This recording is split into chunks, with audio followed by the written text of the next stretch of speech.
What is up, all you addicts out there? Welcome to the Addicted Fishing Podcast. Today I'm going to introduce everyone because last time I let them introduce themselves and they got all butthurt about it. So we have Cameron Black, Josh Handy, and Nick Popoff in the studio with us tonight. You guys got all uncomfortable last time I made you introduce yourselves.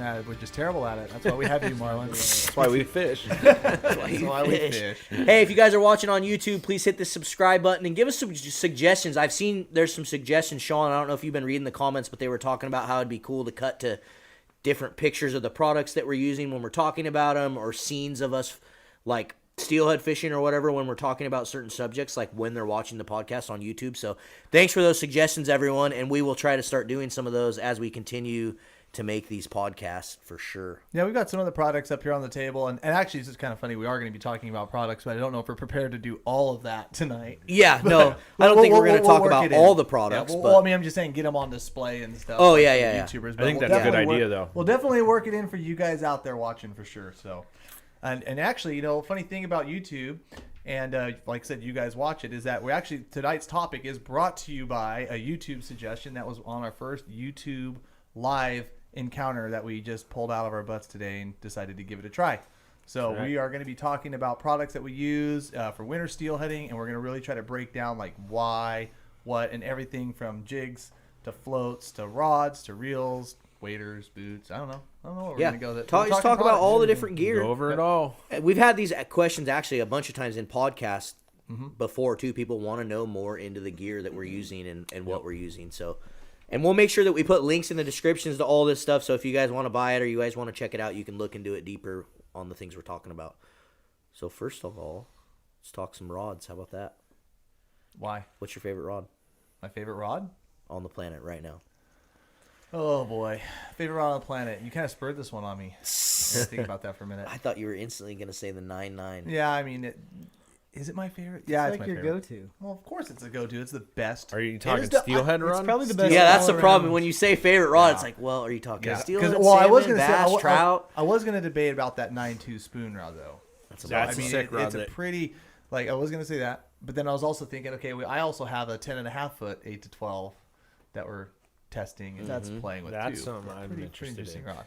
But no, the overall rod, 12-footer. I fished that for the first time. Oh, you're talking the guy. I'm the just classic. saying But that's for salmon. Well, that's what I was telling. You That's like why that I rod? asked. Clarify. Do you like that rod? I love it. Good. Yeah, I bought a couple. So I think we're gonna kick. Let's do that. Let's stick this. Keep it steelhead. So we'll keep this on steelhead gear. So we're just gonna, since we're kind of in the middle of the season, we're gonna talk just steelhead. So we'll kind of draw the line so Nick doesn't get to throw his 12-footer in there. So. I love it. But going back to that 9.9, yeah, dude. So bottom line, Guide Select Pro Kuma 9.9. That is the raft. I literally will carry 6 to 8 of those in the raft. Yep. Best float fishing rod I have fished. Super all around rod. It's a the action on it's right. Like people attribute good bobber rods to length. Like, oh, it's just because it's long. It's like that's fine. You can say, oh, yeah, it's long, cool, but a lot of bobber fishing has to do with the action. Mm-hmm. You know what I mean? You need you need a fast action rod. You don't want something that when you go freaking swinging, that the rod's just like a noodle and just gives to the fish. Because generally in a lot of float fishing, you need to have a lot of line take up. You need to be able to pick up that line off the water, and then you also have the distance of the bobber going down to the fish. Like you need to have some. You need to have some oomph to set the hook there. Yeah. So no, it's not the softest action rod out there, but the fast action rod is what makes it what it is. So no, I mean, so like I said, winter steelhead, no question, that 9.9. And that's like a perfect length too. That 9.9 is like for you raft guys and drift you boat can guys. You can raft, drift boat, bank fit. I mean, you kind of get it all. It's right up in that upper length and I took a 10. I took a 10.5 to a small creek the other day. One of the 10.5 Guide Select Pros, and you need a shorter rod when you're fishing a smaller creek. Like 10.5 is just too big. And you know what the other issue with 10.5 is, especially for the boat, is you get all the tip wrap. And when you get a tip wrap, you got a guy moving his rod 10 feet back to unwrap it, and then it just is it's a cumbersome pain rod for sure. Yeah. Well, and then not to mention too, and I'll admit this because I actually had a 9.9. I've been using them now for 3 years. My third season using them straight through. I broke one last year when I shoved the rod. When we had a fish on, I shoved my rod like up under the frame somehow, and then I stroked and just planted the guy fighting the fish and planted his ass right in the seat. Oh. Well, Yeah, broke the rod. I actually had one break last week on a guy trying to free a snag. He like reached way up on the eye, and and we were drifting, and he grabbed the rod, and then as like the boat went by, it just boom, and I didn't even know what he was doing. I literally heard it crack. Oh, I God. flipped my head around, and he blew it up. I can finally say it. The first time in 3 years, I broke one. But does that count?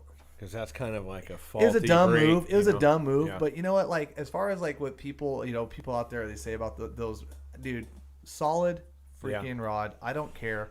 I should, if any other rod, dude, I've broken a lot of rods in my guide career. And I'll tell you what, like that one, you're right. It probably was that guy's fault, but dude, something happened, and I don't know. And to this day, I'm never gonna know how hard he was pulling on it. Yeah, but he tacoed it. Yeah. Well, that's what I was gonna say. You can break But any rod. you know, No, it's yeah, just you can break them. No, It you don't break matter. every rod, but for how many trips I do a freaking year, and for how many times like just stupid stuff happens in the raft, Yep. dude, I'm like, I still couldn't be happier. And guess what I'm gonna do? Mm-hmm. I'm gonna take it that in. rod, Swap her out. have another, swap it out. That's the best thing about. Yeah, those I've rods, broke man. one and it was my fault. Same thing, like Yeah. in a raft, just lost my footing and fell on it and it broke. And then I lost an eye out of one of them. Yeah. I've lost. I will say I have lost eyes. And what happened? Almost same situation. A tip wrap on a drive by. Where you're moving by, they point the rod and it pops the eye out because they tip wrapped on moving. Yeah. Yeah, that's what I get them from though. It's like when guys crank down, they reel real fast. They're not watching their gear come out of the water. The bead or the bobber just pounds into that. Ceramic Gets piece. that ceramic tip out of there. Yeah. Yeah. So.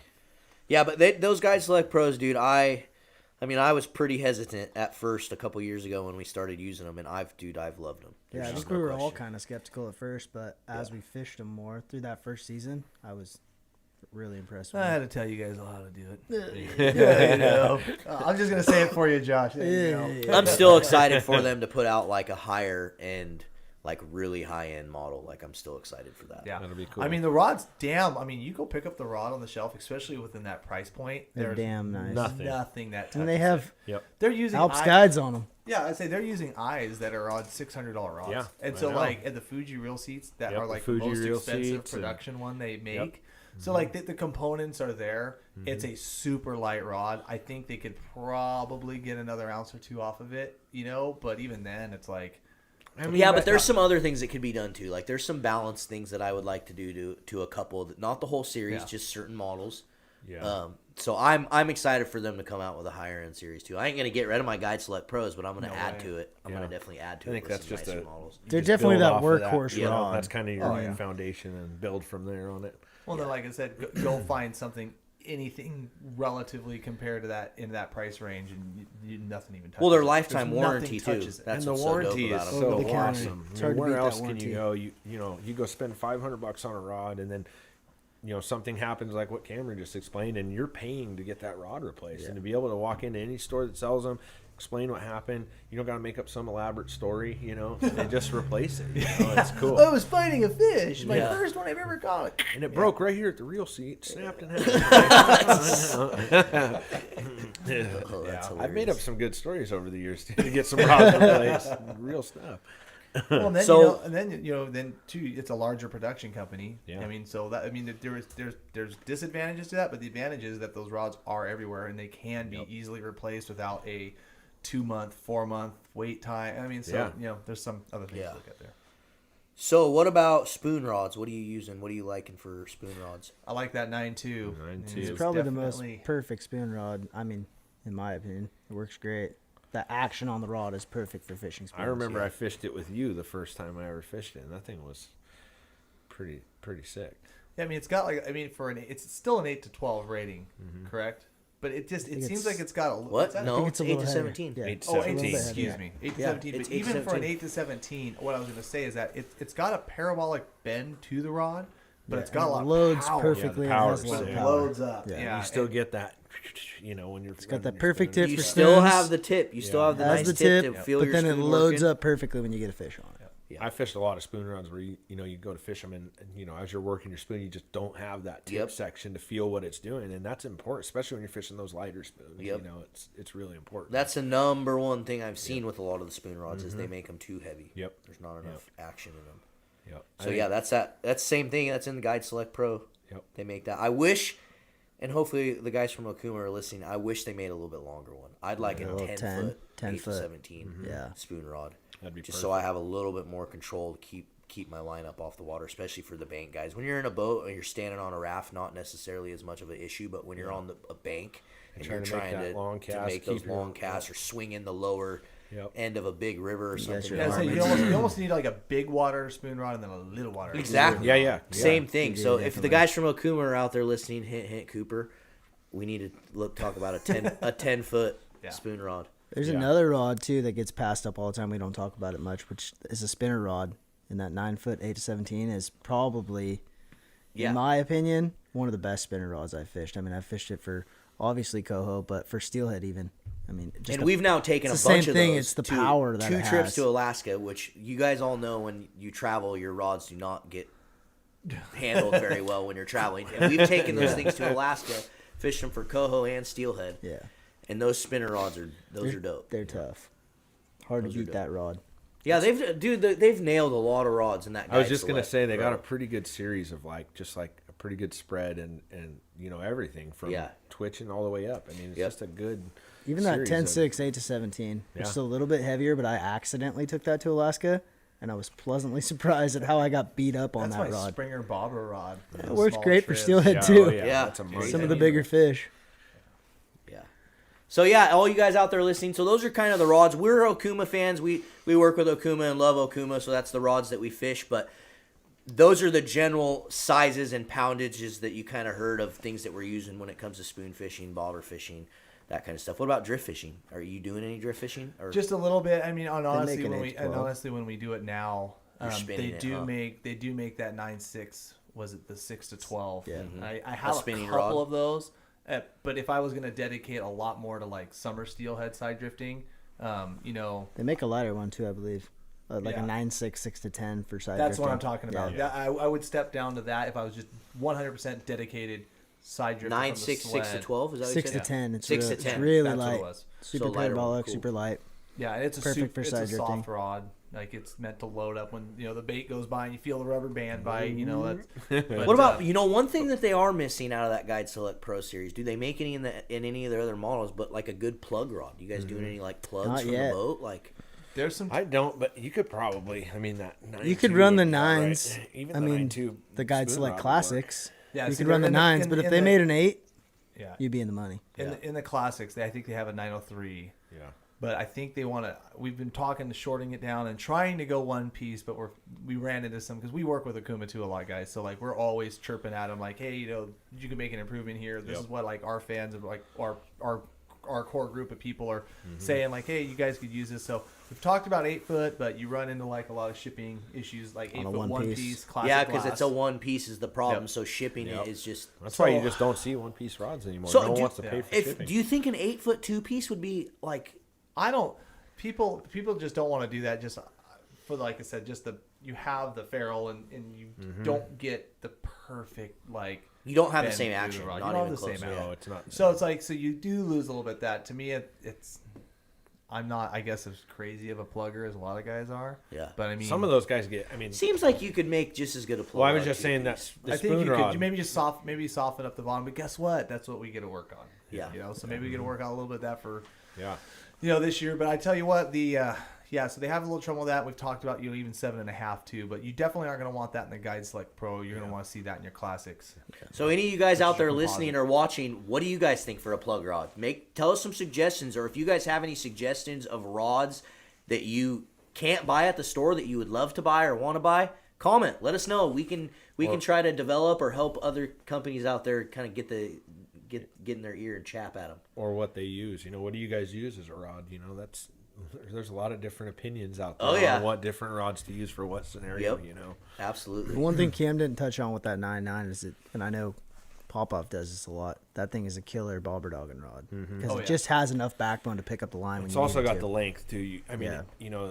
And we kind of address that, but like the length on those rods are like you have to have a longer rod, but and so that plays into that be able to pick ballpark up the of, do you want around a 10-foot rod for that. You get too much longer, you get too much tip wrap, and it becomes a hassle. So it's almost ideal for that. So what about reels? Or what kind of reels are you using on I'm so torn because I'm so in love with the RTXs, but like the Inspires are great. Yeah, the Helios? Yeah, the Helioses are great.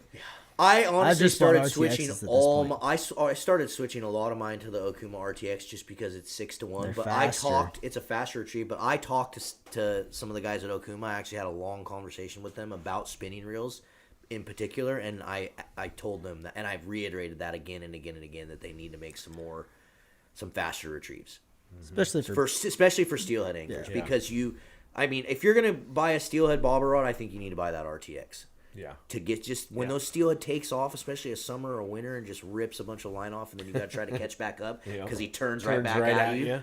Like, or when you're running like a 4 and you're trying to reel in all your line after making a long drift and you feel like you're fishing a center pin. Yeah, that's true. Yeah. I mean, the 5-1s aren't bad. Like, I've been running the Inspires on a lot of mine, but you can definitely tell the difference. Oh, there's no question. So all my twitching and stuff's with the RTX versus the Inspiros, and it's like, oh boy, I mean.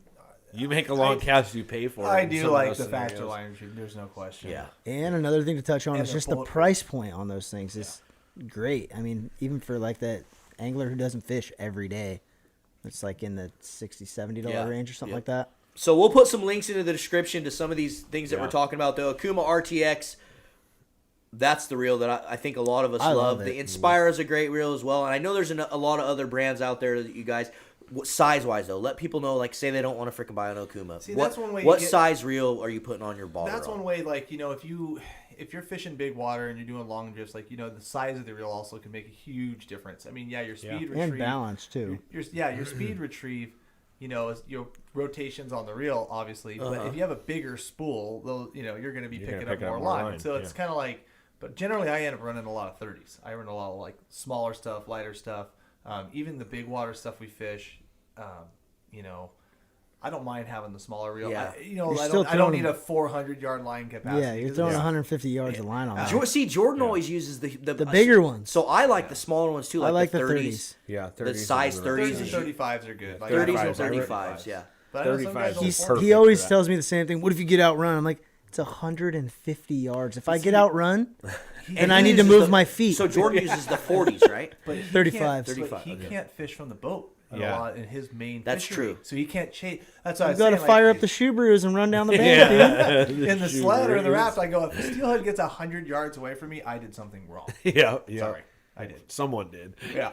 So it's like, dude, Jordan's told me stories like last year he's hooked into fish that destroyed. But I'm saying I did something wrong because I didn't pull my anchor and go down there. But if he's fishing like and I've seen the spots he fishes. I mean, shoot, he can be standing on this rock gravel bar. He hooks a fish and it runs down the rapid and gets around a point. You can't get in the boat and chase it, and you can't walk to it either. So yeah, I could totally see on any given Sunday, I bet an 8-pounder could get wrong on you. I'm getting in the boat and chasing it, dude. Well, fair enough, but he can't. I just won't hold the rod. I'll just like put it in like the underneath the thing and start rowing down. Just drop it, let the cork float up. Yeah, good luck proving that, like fighting that one in court. You know what I mean? What a stupid rule. I know, that's got to be tough, man. Gosh. It changes everything because like you're going down the river with him, you're like, oh, that's money. We have to pull over. And we have to row right over it. Yeah. And it's funny, all the different areas that he fishes because he's gotten strategic about it because he's got to like, all right, I'm going to let you off on this rock right here. And I'm like, bro, I ain't fishing from this rock. Like, put me somewhere else. Bro. And he's like, no, this is where you got to fish from. It's the only spot. Fish that little seam right there in front of you. And you fish. All right, cool. I got one. I love this rock. Come swim over here and net it for me, Jordan. Yeah. But I mean, so I can see why he likes the 40s and the 45s, the bigger reels, because makes sense. It's a little different. So then again, if you guys are listening out there, you're fishing big water, maybe you might take that. They got those 35s, which just have a little bit bigger spool. I just didn't like them because I don't feel like they balance as well as a 30. Yeah, you put a big reel on a lighter rod, it's super defeats the purpose. I think. Really light. Well, and the thing about steelhead fishing is you always have a rod in your hand. You're not doing a lot of plug fish. You're always casting, and that it's just like twitching and stuff. You have a heavy rod and a heavy reel, it's going to be heavier in your hand. It's cumbersome. It gets old by the end of the day. Dude, one thing I'm going to say about these reels too, and it's just so weird to me because for years, dude, I bought like the most expensive. $200, $250. I mean, I'm talking for years. If it didn't have a $200 price tag on it, I wasn't even looking. Nah, that reel sucks. Like if it ain't $200, that reel sucks. Oh, I had that mentality. So I had that mentality for years, and I'm not even kidding. For years, I had a lot of issues with super expensive reels that I bought. Like. Just random issues, especially in the cold weather for Steelhead. Like I feel like a lot of those companies don't realize that us anglers are using them in those conditions, so they don't build 14 out. They don't build the reels to handle it. But I mean, it's all over the place from gear issues to bail issues to And dude, I have not. It's really weird to say, but I have not had one. And this isn't lying. Like I'm dead serious. I've not had one freaking Inspira reel break. I haven't burned up a drag. Not I one. haven't one seize up. I haven't had any issues. No, and it's just so weird to me. Like the Helios, the Inspire, all of them. I've dunked them in the water just like I do with other reels. And and I know you got all the freaking haters out there that think I'm lying about this, but I'm being like, even to myself, like it like weirds me out. Yeah. Because I'm like, for years, I'm like, why the f was I buying? So why was I going to buy these reels? Exactly. Real fast though, when you were buying those $250 reels, like how many more fish were you catching? Zero more. Just checking. Maybe but it was last I checked, that's what it's about, right? Yeah, but it wasn't for me. It was never the fish. Like I don't about that. Like I just like to have something nice. Yeah. Like I like to be able to fish with a nice gear. I like to be able to know that it's not. And it's like nice. I think same reason I have a $60,000 truck. I like nice. But when you I work hard to buy it. But when you expect, like you said, when you expand out of that like not comfort zone, but when you're like, okay, we're gonna need you to buy a put down Pinto. my pride and try something a little bit new, like what you're just saying. It's like, damn, I'm not breaking these. I'm not having problems with them. Yeah. Exactly. So you're the point was my perception was wrong. Yeah. You know, it was like you can't always base. It doesn't mean it's not nice. Like I just said, just because the price tag's different. Yeah. Just because it's a low price doesn't mean that it's not a good quality thing. And for me, it just took... difference between low price and cheap. Yeah. Exactly. Yep. For me, it just took trying it. Like, right, just opening up your freaking mind and trying some different stuff. The biggest testament for me was when we went to Alaska. I took a backup reel. I didn't use it. I took two backup reels. I was like, okay, we're maybe burn one up. We never had an issue the whole time. I had a tub of reels, like literally just in case. Just because I also thought. And that was our first time like fishing hard with them. Like we were gonna catch a ton of fish. Basically, I brought my whole guide set of reels and I broke them all down, re-spooled them all super fresh, like you said. Never broke into them. Oh, they say we're ready for the year. Well, that's what's sweet too, and it's like those things were getting when we were catching. We abused 60, them. 70 I mean, just dragged ripping on them. Yep. You can see in the Addicted Alaska video, there's a one shot where the reel's like, and that was like the whole trip. Every 3 minutes. and the more fish you catch in the day, the harder you fight them too. Dude, how fun, get in here. Dude, how fun would it be to try to get a trip together with the entire freaking all 25 of us? Dude, that would be the funnest thing in the world. Dude, how sick would that be? Like 30 of us. I'm dead serious, dude. 10 drift boats take going over down. a whole... No, you go to somewhere where you could really split up better. Yeah. Like you'd want to go to a destination where you could split up better. But now I'm getting sidetracked, so I ain't gonna do that. I'm getting way off track. Sorry, guys. Sorry. Podcast 24. Marlon's dream. That's right. I'm in. That's all I gotta say. I'm in. I think now you go to something as simple as line. Yeah, line on the reel. Because it is super simple, but it's so we talk quickly though before found. You switch to line. Let's talk casting reel because we didn't talk casting reels at all. So I've been using the Helios just because I like it. Dude, I was so annoyed with that reel at first, and then I realized that their braking system is hidden, and you just give it a little twist, and you pop it open, and you just flip a couple brakes. I didn't know. I was like, this is the dumbest thing ever. It has one brake. But once I got it dialed in, I'm like, all right, I love this reel. And you know what's crazy thing is, I remember you telling me. So Josh came and he's like, I hate it, dude. You like those reels? I hate them. I'm like, can't cast with them. I hate them. I'm like, dude, they're awesome. Too tight or too loose? It was way too loose. Every time I cast, just backlash every time he cast. And then he just made one adjustment on it, and it was dialed. Yeah. They come preset at 2, which is pretty loose. I mean, I can take a freaking 1/3 ounce spoon or 2/3 ounce spoon. I can put it 100 yards. I think. Yeah. But yeah, I think they come set pretty loose. Those things right cast away. real good though. Yeah. And they're light. And so after I opened it up, it was game over. Yeah, I loved it. Yeah, and they're super light. They look dope. I mean, I love the look. That's the reels I've been using. Yeah. I like them. That's really the only casting reel that all of us have probably used, right? I'm using them for drifting and spoon and whatever. I mean, just on my personal rods for sure. They have the Citrix as well, but I mean, really, I've just been fishing the Helios. Yeah, same here. Yeah, they have the Komodo as well. Which you got one of those. I right? got one of those, and it's just a really insane drag. It's like a system 300 and stuff. Yeah, it's like a 300. It would be considered like a bigger. So I got it for that'd be bobber and considered fishing. the old Marlin. There you go. So now let's talk line. Let's talk line. Line. I think it's an easy subject. Yeah. P-line TCB8.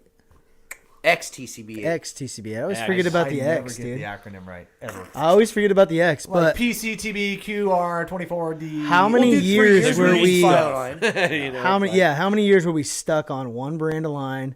And I was like, nothing beats this. And then I fished this stuff, and I was blown away because I fished other braid 8s, Yeah. and I didn't like them. But Yeah. this with the Teflon coating is hard to beat. And the coating, so I will say the coating lasts long. That's I don't know if- Versus a Yeah. lot of other brands Yeah. because some of the coatings on some of those Teflon coatings Yeah. on the other brands, dude, it's like 2 days in, you're like, you can see And it if coming off. You know what's crazy is like some of the other brands, I'm not going to say, but like some of the other brands you use, one time getting hung up and your boat's going downstream and it's rubbing those guides, you literally reel in and it's just like, See it. just like, well, there goes the spool. There goes the whole- $35 spool line. Yeah. All the coating. The only time mine breaks is when Clint cuts it. So I saw that. So what line, all you guys out there listening, if you're on iTunes podcasts, or what iTunes podcast? If you're on iTunes, Google Play, Spotify, wherever, let us know what line you guys prefer. What pound test are you guys using? I'm typically putting 30 on my I'm running bobber. 30, but I'm gonna I try to run 30 on everything. check out Actually, the 40. I take that back. Last year I went to fishing. 40. And That's what I was gonna look into, some 40 for float so fishing. I Hey, liked everyone it. out there watching, tell Cameron to get off his phone. Comment below and tell some him very that you important hate stuff. him for being on his phone. I just think that 40 again. might float even a So little bit I- more better with I more body on the switched to water. 40 last year, and it was probably one of the best decisions I've Really? made. Number one, I just put 30 on.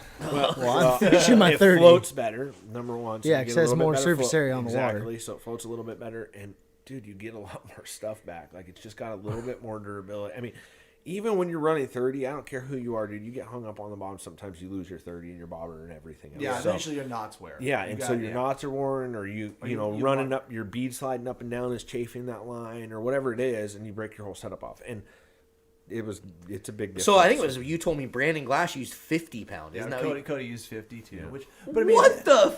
But okay, Floats really, is it better, that I much mean- difference 40 Yeah. 50 in The diameter. diameter- It's a 12 Two- versus what, a 10? 10 versus 12. Yeah, it's not that big of a difference. But I mean, at the end of the day, tell somebody to use 50 for steelhead fish, and they're like, what? yeah. I Well, use dude, I 12 would pound. totally. If I felt like it was gonna float better and it wasn't gonna, I would use it. I'll try it. I think it does float better. That's I just what like that's that where I one got, shot is fits I- right on a reel, no So, problems. I was Full. running Top Shots 3 or 4 years ago. I was running Top Shots when everybody was all into this Top Shot bobber, bobber dogging thing. And when, dude, I'd get hung up, and even though it was 12-pound line, I was snapping my 30. And at the still have that at the issue knot, sometimes. And some of that was the knot I was using, but then I switched to the Alberto, and it still did it. And so, going to that little bit heavier line made a huge difference. And I Really? got rid of the Top Shot. But, I got And tired. you just threw the top shot Yeah, away. dude, I just got tired of breaking that stuff off. Like, if I'm going fishing for myself, Top Shot's a great idea. I think if you want to be stealthy and and you got an expert that does this on a daily basis behind the rod, but not for the everyday. So the 40 stopped it from doing that? Because I have that issue sometimes. Yep. It's just that braid's just so thin, it burns right through the... Yep, that's what was Fluoro. happening. Yeah, and I think once you have that knot and there's been tension on it, whether you caught fish or whatever it is. But like I said, the only time I'm running a Top Shot is when I'm like spoon fishing or Yeah. really. Well, we do it with inlines all the time. or that Fixed floats? Yeah, fixed Yeah. floats. Or fixed, Yeah, we're sorry. always running that. Yeah, that's the only time I run is if I have fixed floats or I'm running spoons. So, but you guys do a lot of that fixed float fishing, Yeah. from where you're at and stuff. So it's beneficial for you guys. And We're yes, more, that we're 40 more stuff- elitist than you, Nick. Yeah, I know you guys are better fly Really? fishermen. P-line, than me. send me some, please. Let me get some 40. 40 pound. I need some of that too, P-line. Oh, so the XTCB8. Yep, that's the. You guys haven't fished it. Check it out. Check it out. It is money. I love for it. Sure. Check it out. It is money. Then leaders. Let's talk leader. Let's just go start going right down the freaking line. What about leaders? P-line. We already know it's fluorocarbon. Fluoro. Why fluorocarbon though? Why have all of us gone to fluorocarbon where a lot of us used to use monofilament? I always Wow. used mono before. I can tell you we talked about in live feed and stuff, but it's gotten so much better. You know, the old fluorocarbon was so terrible. Like you'd fish especially in just, cold weather. Cold weather, snap everything every minute. Everything was abrasions and nicks from drifting. And we used to drift fish a lot. You know, a lot of side drifting and stuff back in the day. So, you know, your stuff dragging on the bottom all the time. But now it's so much better. It's so much more durable. So much, you know, there's so much more strength in it now than there was. It's game changing. Yeah. You know, and you get the visibility factor. You know, I think that it plays a huge role in the fish not being able to see it. You know, to whereas you put a piece of like. Take people, you know, it's a worldwide line that's been used for steelhead fishing, Maximal Ultra Green. You know, you put that in line with some of the SS, dude. It is like you see the 10-pound leader, you know, the Ultra Green. Yeah, you'll see it going right to the knot, and then there's nothing after. You just hold it on the water 6 inches, and it's pretty incredible. It's awesome. It's one single solid line rather than I think I remember this from back in the day. It's like actually like the mono is corded almost, so the fish can see light reflection through it versus fluoro. Look at that. Dude, you're such a scientist. I know, dude. He just went Bill Nye the Science Guy. Did you know Bill Nye the Science Guy isn't even a real scientist? Oh, of course, dude. He's a TV star. We're not real fishermen. You guys, gotcha! All you guys out there watching. What were you gonna say, Kev?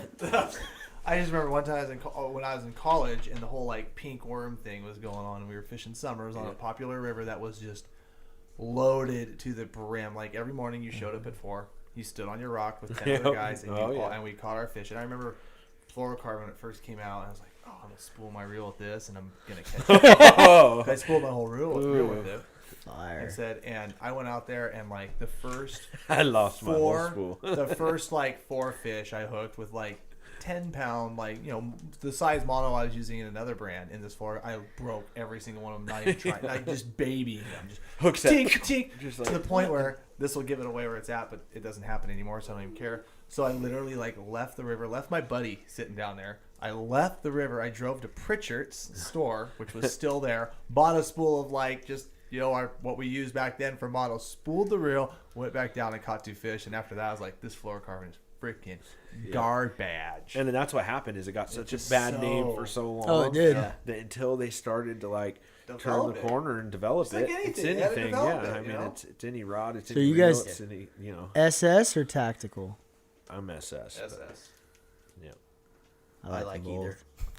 Yeah, I could go either Not too way. particular. And I don't think that's what the issue is. I think it's like if there's good fluoro, you know, you have good fluoro, you have good fluoro. It doesn't matter if it's, you know. And most good fluoro comes out of what, like Japan or something like that, right? Yeah, like out of those, like, what do they call them, Yozuri and all those.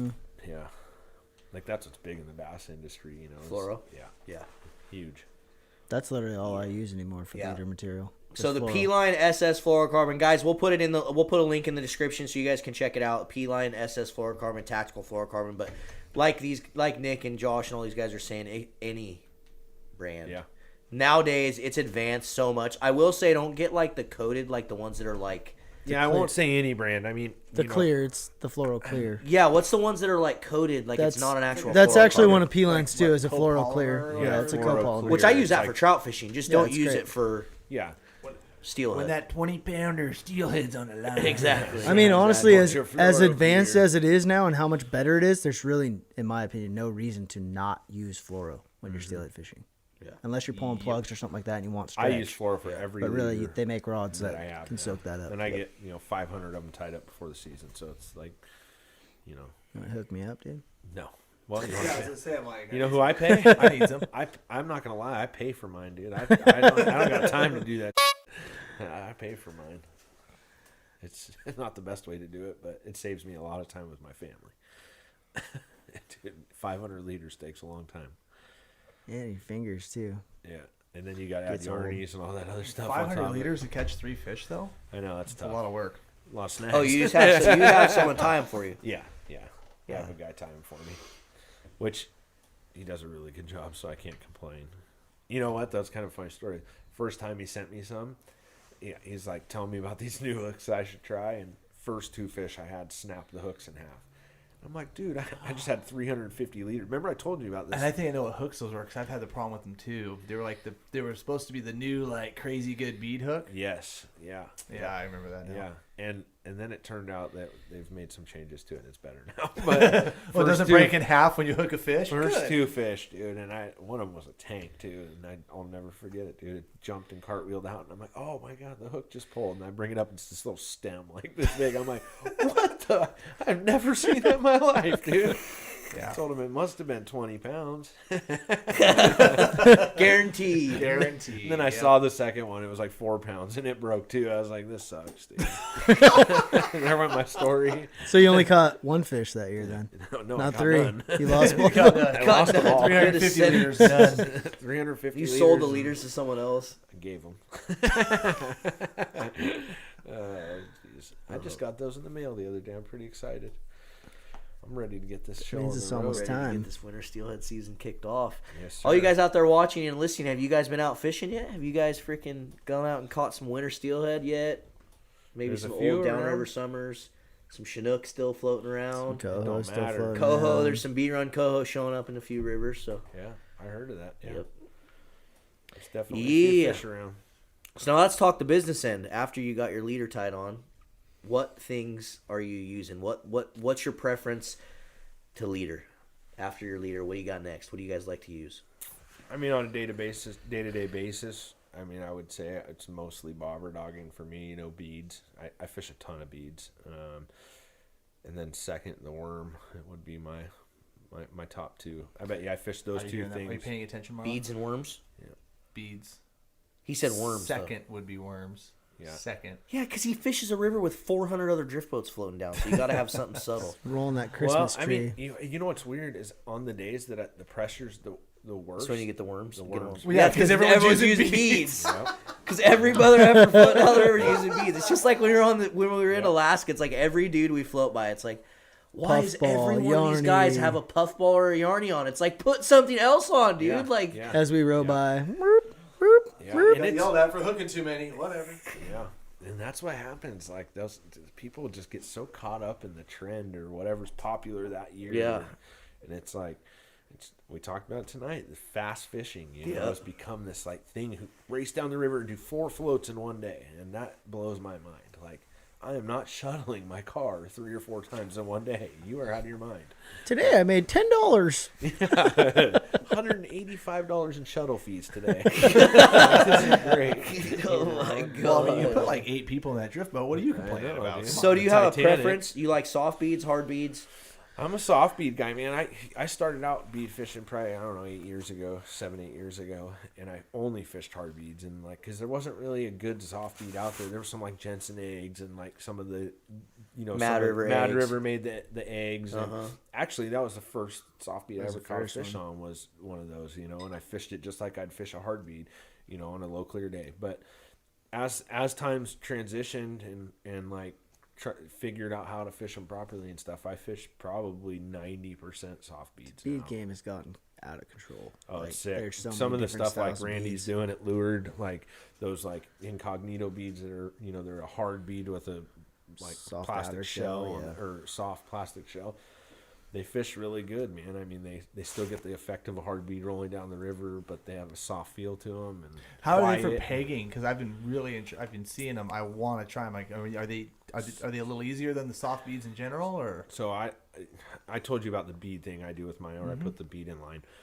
I run them on his because it's pretty tight putting your line through there because there's that, you know, it's got that rubber The coating. coating. Yeah. And so it kind of squeezes tight on your line. So I don't even peg them. I just put them right down to that bead and float them. Wait, you know? really? Yeah, I'll show you. It's pretty cool. Like, Cool. And actually, Randy is the one we had this conversation last night, me and him, and he's like, dude, I don't peg any of them. He's like, I don't ever peg them to the line. He's like, I put a bobber stop and then let them slide. And he swears by it. He thinks that it's like, I think it's kind of natural. you know. That's how I used to always fish them, and you guys always told me I was wrong. I like that. See, I peg all mine, so except for those, you know. I mean, when you're dogging, it's pulling it downriver anyways. That bead's gonna slide Yeah, down. I on mean, that it's going to bobber make its stop. way down there at some point. But there are times like you're trying to get it down quick, you know, and you want that, like, it could take time for that line to all shuffle, straighten out, and fish, you know. So it goes both ways, you know. I think there's a scenario for both, and I think if you were dead drifting, you know, pegged and not pegged down the same float, the same steelhead's going to eat either one of them. Yeah. In my opinion, but, you know, it's all preference, you know. Do you fish many jigs? I do. Low clear water is probably the only time. That's the only time it benefits me where I'm at, you know, and what I'm fishing. Yeah. Where I'm at, it's not your typical steelhead water. It's a lot more like Chinook water that we're targeting these steelhead in. I need to come fish with you. Yeah. You invited me like 5 times last year, and I never came. I know. Lonnie made it with me one time. Lonnie came once. It looked like you guys had a freaking blast. I think we put 10 in the boat, and I don't even know how many we hooked. Oh my god. Yeah, and he you know, and he was kind of blown away too because he got to see like what we fished. He told me. He called me afterwards. He's like, dude, everything we know about steelhead is wrong. I'm like, what are you talking about? He's like, Papa fishes that's not even the same, not even remotely close to what we fish. Yeah. I'm like, what are you talking about? He's like, dude, I just have to show you. Yeah. And he was like going off to me about it. Well, you know where we fished the other day where you caught that summer first cast? You showed me. The backside of that is where I would fish a worm, you know? And like it's just crazy. Like the stuff I think that people lose their like track on where steelhead hold. Yes, of course they lay in those flats and tail outs and things like that in that moving water, but dude, there's something about hydraulic water for steelhead. I don't know if it's easier for them to swim in or easier. Dude, just a crazy. If you look at this water and go, what?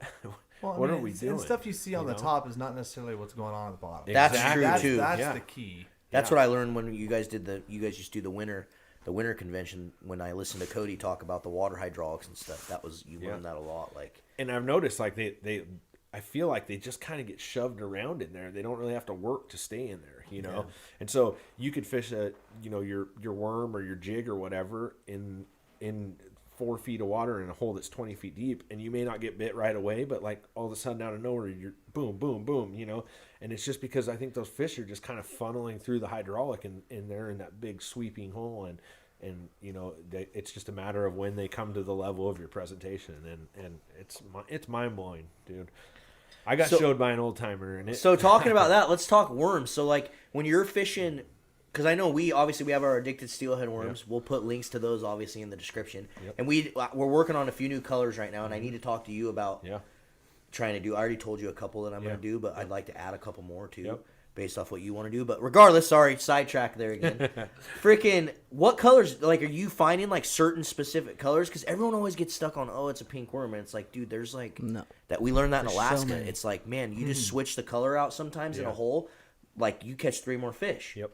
Yeah, it's crazy. So I have my like starting lineup, you know, that I fish like on a daily basis and like that I'm going to put through a hole first. Mm-hmm. But there's like 3 holes in particular that every single day, I don't care what day it is, there's fish. If there's fish in there, you're going to get one to bite in the first couple casts. And if they're there, you switch your color out after a couple, 3, 4, 5 casts, and you will catch another one. I mean, it's like, and I kind of proved it to myself like 2 years or whatever it was, 2 years ago, filming with Lunker Junkies, and this all went onto this thing, and we're filming, and I could not get a bite like on my normal stuff, and he's like, "Here, put this on." I'm like, "No, dude, they won't eat that." And first cast, dude, through the hole, just bam, switched it out again, bam. I'm like, dude, it was just changing and putting something different in front of their face just made them, just trigger. But I mean, I got certain, there's. So what are your colors? I'm a big like blue head, blue tail.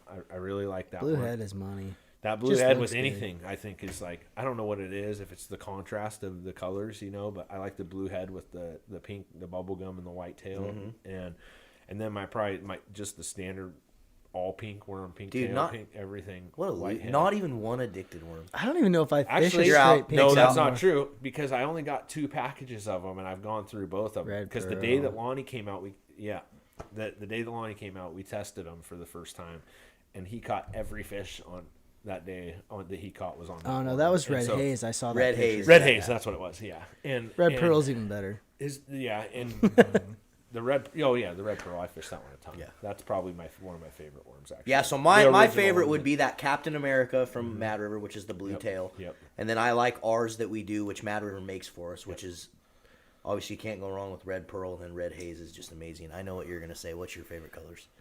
Neon yellow. You're stupid. No, peachy pearl. I like it. Addicted. Just because when do you run any other colors though too? Or I do. In fact, no. I was running the haze because the water was clearer. Like, so what my routine is usually like, I'm fishing the smaller presents, but when I bust the worms out, at least the river that I really like to fish, when I'm fishing that high water, it tends to go a little glacial. Yeah. It gets a little white, and it's just like, I don't know what it is, but that orange, that peachy pearl, and that I've had just Have you tried much of the glacier orange color that we make when the water glaciers up like that? Like glacier. It's like a bright orange with a orange yellow with a tail. chartreuse tail. Well, Any remember fish last on year? it? Absolutely. No, Yeah. last year that was kind of the fun. Like when we actually got into some good fish. Yeah. I was running like 3 worms and then seeing which ones would catch it. Yeah. I mean, I made it a point. I mean, and when we were in the testing phase, like I took all the worms there, and I had Yeah. one day I caught a fish on every single color worm in our lineup, and I took a picture of it, every single one. Because there's been some guys from other areas, like on the OP and stuff, that have messaged me and been like, "Dude, that glacier orange is amazing! Like, it's the best color." That was my last day of the season. I only had 2 of those, and they were ones that Lonnie left with me. From that day, I had 2 of them. And the last day of the season, that was the only thing that I could get bid on, and I only had 2 worms, and they were shredded. That's the worst. I was cutting them down. Like by the end of the day, I was fishing like a 1-inch worm. Just a jig. I mean, it was like it became a jig. Yeah, so. That's what I mean. There's a time and a place for every worm, or every color, not just worms, beads, or whatever.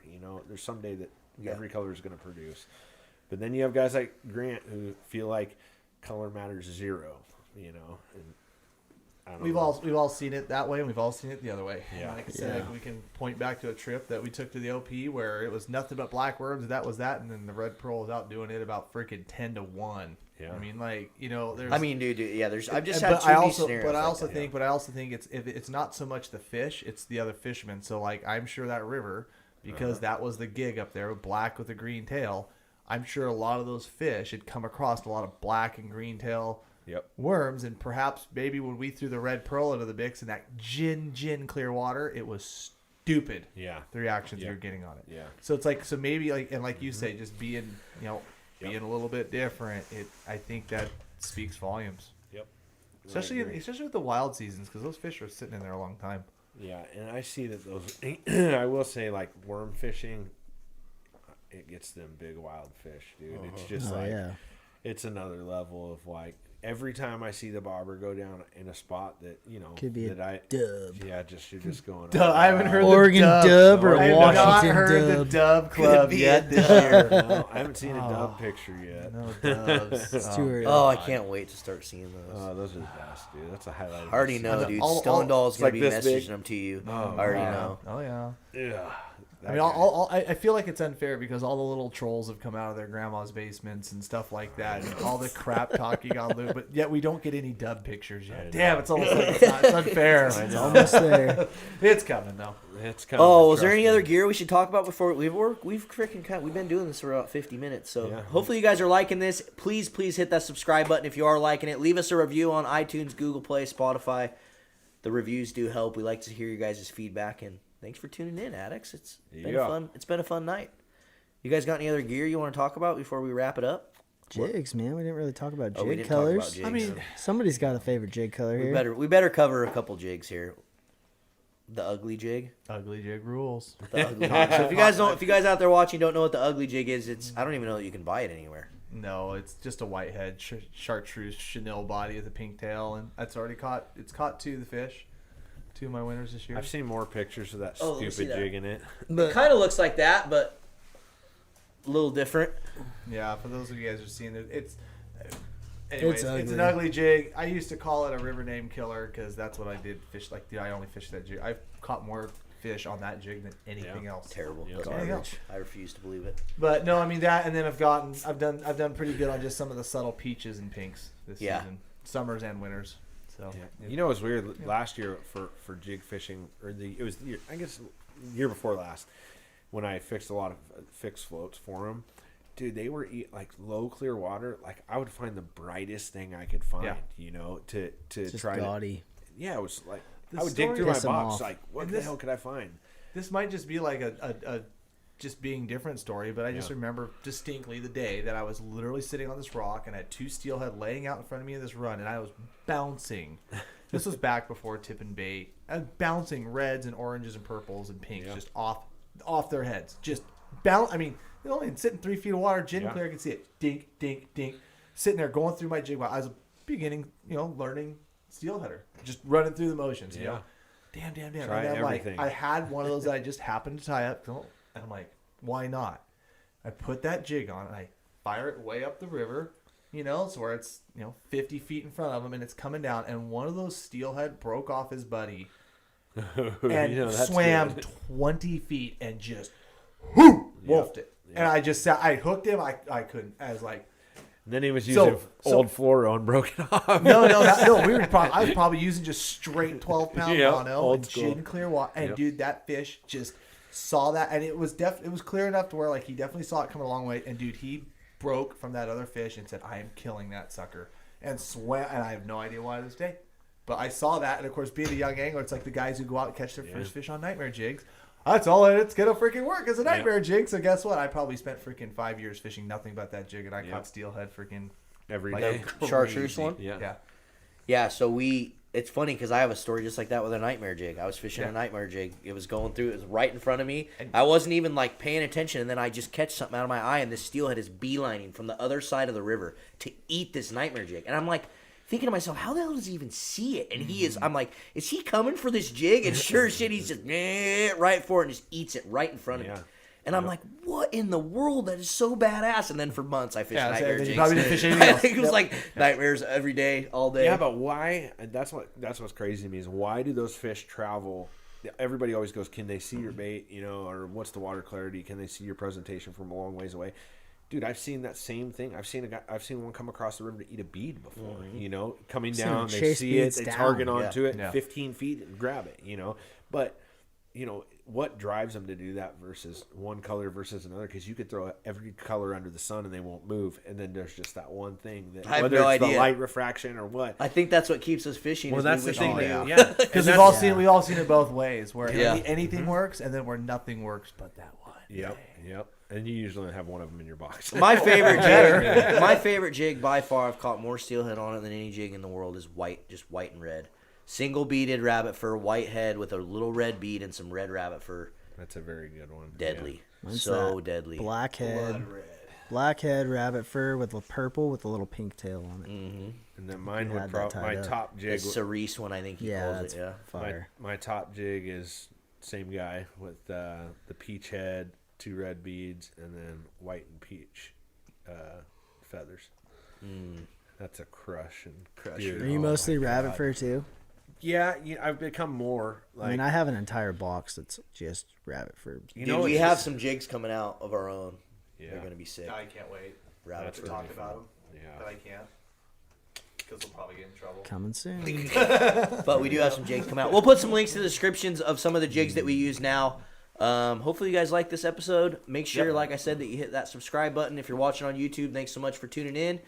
And yeah, that's it, I think. Yep. We'll see you guys on the river. Later, guys.